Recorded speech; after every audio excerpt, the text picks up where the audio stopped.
Then I was surprised because both the feet are coming, because I am looking down, both the feet are coming towards me. So I saw this and I just hugged both the feet around the ankle. I didn't touch his feet, I just hugged around his ankle. I just hugged and I looked up into Swami's face and I told Swami, never leave me. Then he said, why are you worrying? I will never leave you. I will always be there.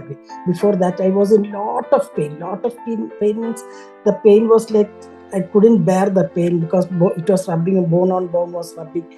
And then because I think of this pain, immediately all of a sudden one day Swami started giving me bhajans.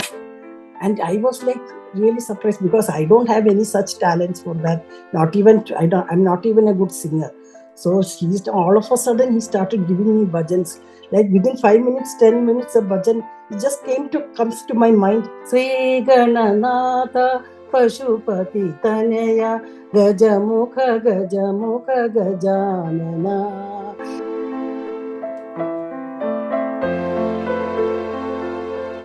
Sairam, dear listeners. Welcome to Sai SOUL 100. Our guest today is Sister Vilma Balakrishnan, who's joining us from Fairfax, Virginia. Sairam, Sister Vilma, thank you for joining Sai SOUL 100. Sairam, my humble pranams at Swami's lotus feet. Let Swami speak through me. Sairam. Sairam, thank you. Please share your stories. So, when I was like 10 years or 12 years, actually Swami came into my life like in the form of a photo. My mom had gone to my aunt's house and she brought that photo.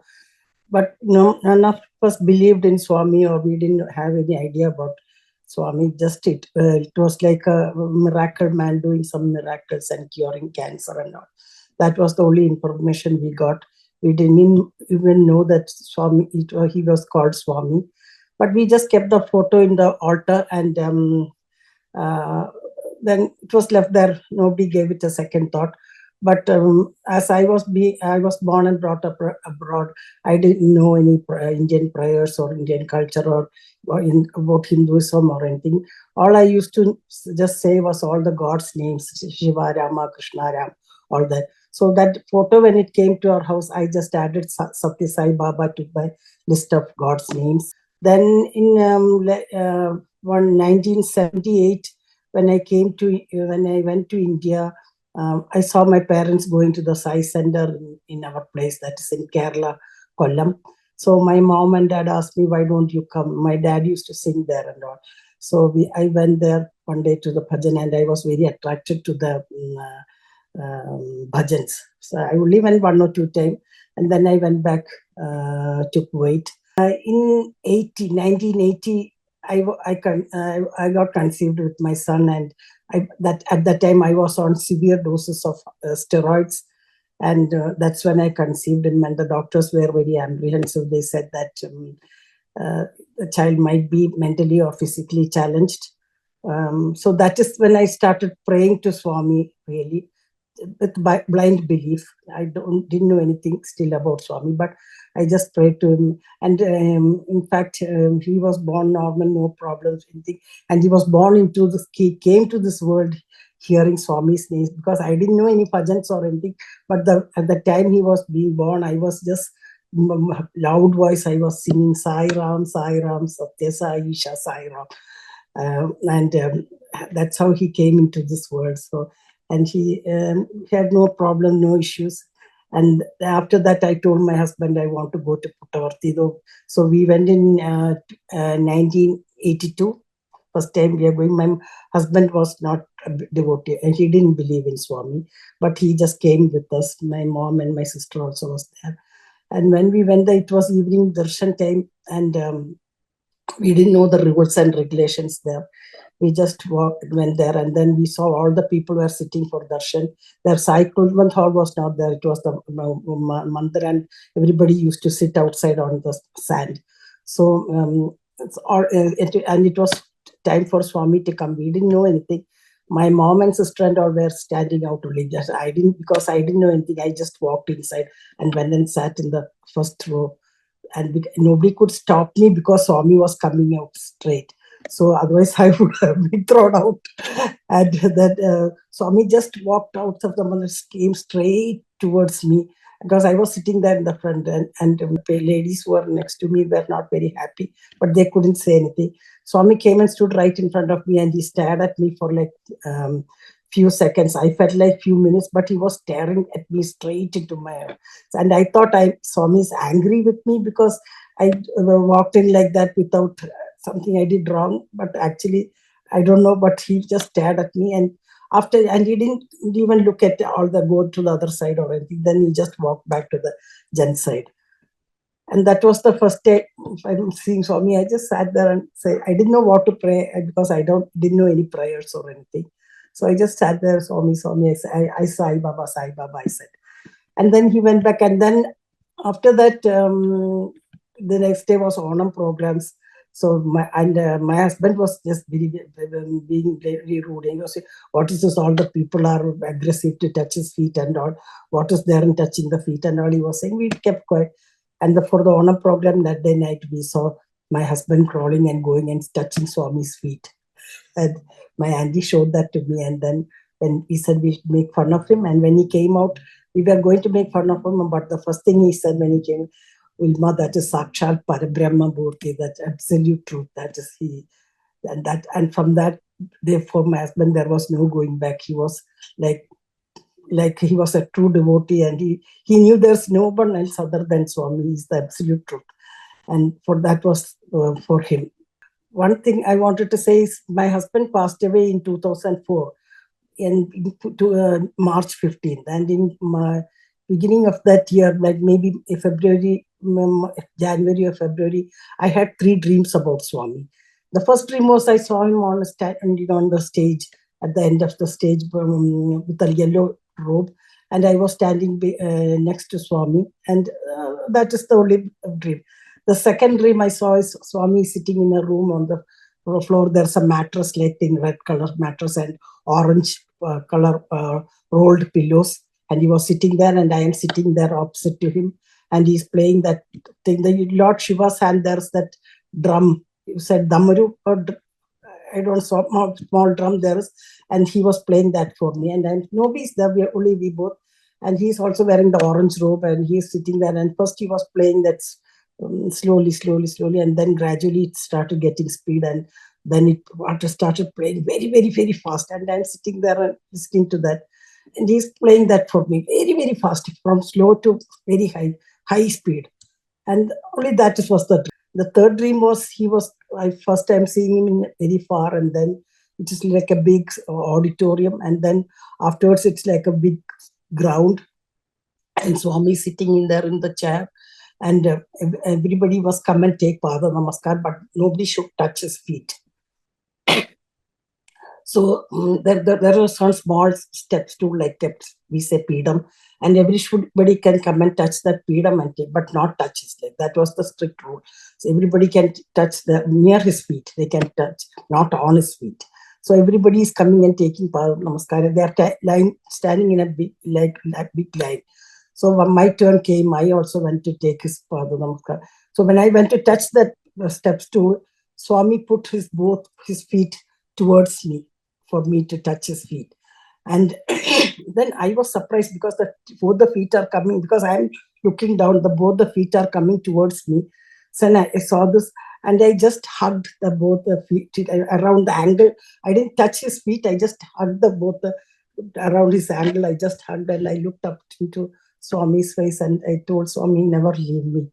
Then he said, why are you worrying? I will never leave you. I will always be there with you. And then beside his table, there was beside him there was a small table. He took a bottle of prasad and gave to me. I think it is the dates, dates shaped gulab jamun. It was in sugar syrup.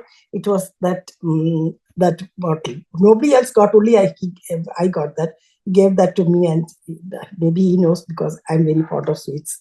He gave me that, and that was the dream. And then morning, when I woke up, all of a sudden this dream came back to me, and this thought came to me: my husband is going.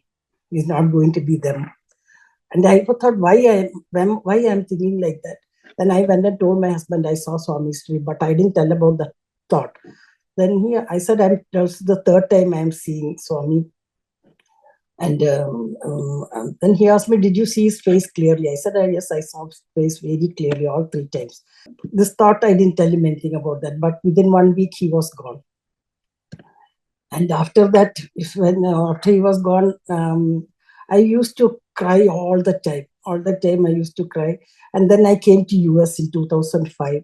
And when I came here also, I was very lonely and I was very sad. I always used to cry very loudly. Said, my daughter will go to work, so I'll be alone. So I'll be crying very loudly. And like one or 2 months I cried. And then all of a sudden I thought I shouldn't cry like this. It's not good. So I should stop crying. And also every day my daughter will tell me, Amma, don't sit and cry, you watch the TV. But I'm not a TV person then and now. I don't watch TV. But that day I thought I should stop crying. And I took the remote and I put the TV on. I didn't even know how to put the TV on. I just pressed one button and it came on. And one guy, I still don't remember his name. Well, it's Joel Austin or Noel Austin something. And he was talking. And the first thing when I put the TV on, this guy is saying, where God decides to put a full stop, man has no right to put a question mark. And I was thinking, oh my God, this is for me. This is for me. Swami is giving me this message. And he went on to say that when somebody dear to us passes away, we can cry and mourn for a few days, 1 week or 2 weeks or 1 month. But after that, we should be happy and move on. Because when somebody passes away, what do we first say? Let their soul rest in eternal peace. But if you are crying and mourning over them all the time, how can the departed soul rest in peace? So we should always be happy and move on so that the soul can be at peace. So that day I decided I will not cry. Until this day I haven't cried thinking about my husband. I always try to be happy, but that was the big message for me. Then another experience I have is once when I went to I used to go to Puttaparthi every year, and whenever I go, I stay there for 2 weeks. And my sleeping habits were very bad. I could never lie down and sleep. I always sit and sleep because I had severe sleep apnea, and I didn't know that at the time. I used to choke when I lie down. So I always used to sit and sleep, and so my sleep was not good. But whenever I go to Puttaparthi, I get very good sleep. Very good sleep. And I don't know what the miracle is, but as soon as I reach there, I start sleeping.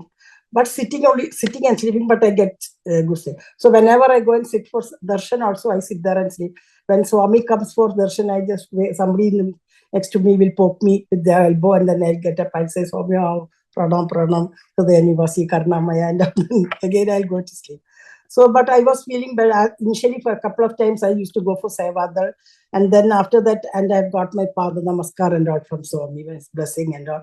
And then after that, I couldn't do that because of my health issues and my obesity and excessive use of steroids and all that. I became very obese for asthma. So I was feeling sad. I couldn't do Seva duty and all that. So one day I thought, one day when I was sitting there for darshan, when Swami was coming for darshan, I said, I prayed to Swami, this life I couldn't do much seva and all.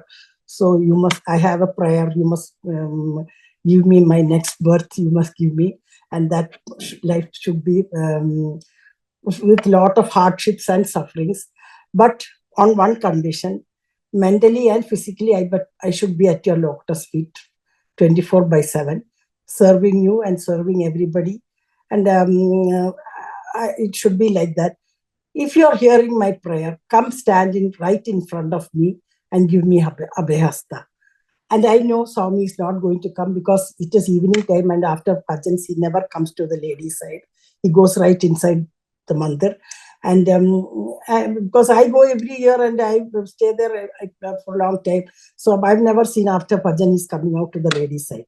So I thought, oh, thousands and thousands and thousands of people are sitting here as if Swami is going to listen to my prayer. How stupid I am and all, I thought.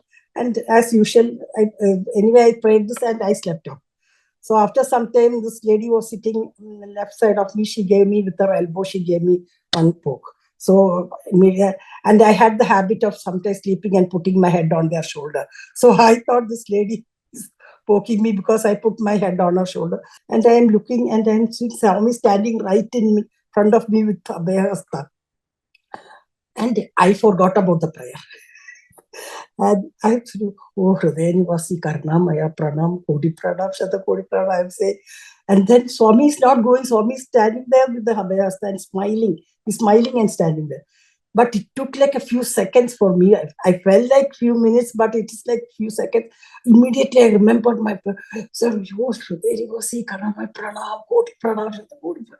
And the moment I remembered the prayer, my prayer, he turned and smilingly he turned and walked away. And that was like a big shock for me because he stood there till I remember that, because I really forgot about it. And then Swami walked back. And then now, actually, until then, and all my belief in Swami was like a blind belief. In 2020, after I started attending the Richmond Center COVID time through Zoom, I started to take my baby steps towards spirituality. And started attending the study circle and coming to know the divinity within Swami and everything. Until then, it was like blind belief. I did my total hip replacement surgery in July 2023. Before that, I was in lot of pain. Lot of pain. Pain means the pain was like I couldn't bear the pain because it was rubbing, a bone on bone was rubbing, and whole night I used to cry. And but I never asked Swami to take away my pain or relieve me from my pain or anything, because I know it is my karma, I have to go. But my only one prayer is, Swami, be with me. So I always pray, Swami, whatever good or bad, you be with me. Because I know if he puts you through something, he will see you through it. And then because I think of this pain, immediately all of a sudden one day Swami started giving me bhajans. And I was like really surprised because I don't have any such talents for that. Not even I'm not even a good singer. So he's all of a sudden he started giving me bhajans. Like within 5 minutes, 10 minutes, a bhajan it just comes to my mind, and with the tune, everything it comes, and it was like big surprise for me, and I knew then immediately that he's giving me this bhajans for to distract me from my pain, so that I won't focus on my pain a lot. So I was, and after the surgery, not even forget about a bhajan, not even a single line he gave me. Because after that I was okay. But when I was in pain, he gave me like so much bhajans he gave me. Sri Gananatha Pashupati Tanaya Gajamukha Gajanana Vidyadayaka Buddhi Pradayaka Gajamukha Vigneshwara Parvati Nandana Madanga Vadana Gajamukha Lambodara Vikna Vinashaka Vinayaka Vikna Vinashaka Vinayaka Sri Gananatha Pashupati Tanaya Gajamukha Gajanana.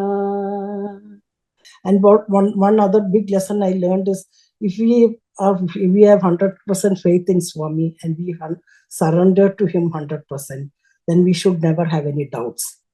If you surrender to Swami and then you think, oh, will he take care of it? Will you do like that? Should I look for a plan B or no? Just have to 100% faith, surrender, 100% surrender, and then don't think about it. He will take care of it. Swami will take care of everything. So, and thank you for giving me this opportunity. Swami gave me this opportunity to say all this. He was speaking through me. And pranam, Swami, Kodi pranam, Shata Kodi pranam, Sairam. Sairam, Sister Vilma, thank you so much for sharing your stories. Unbelievable stories. You had dreams, many dreams, but in one particular where Swami actually pushes his legs towards you so you can get Pada Namaskar, but you end up hugging his feet and asking Swami, please don't leave me. And God himself tells you, I will always be with you. Right? I will take care of you also. And take care of you also. I mean, what more do you want? And that had given you the strength to go through all of the challenges and difficulties that Swami has put you through. And you mentioned that as blind belief. But at some point, he transitioned that to spiritual yearning by giving you so many opportunities to learn both bookish knowledge as well as apply them and really genuinely um, search for what spirituality is and connect your experiences with what Swami says. You also mentioned if he puts you through it, he will see you through it. Yes.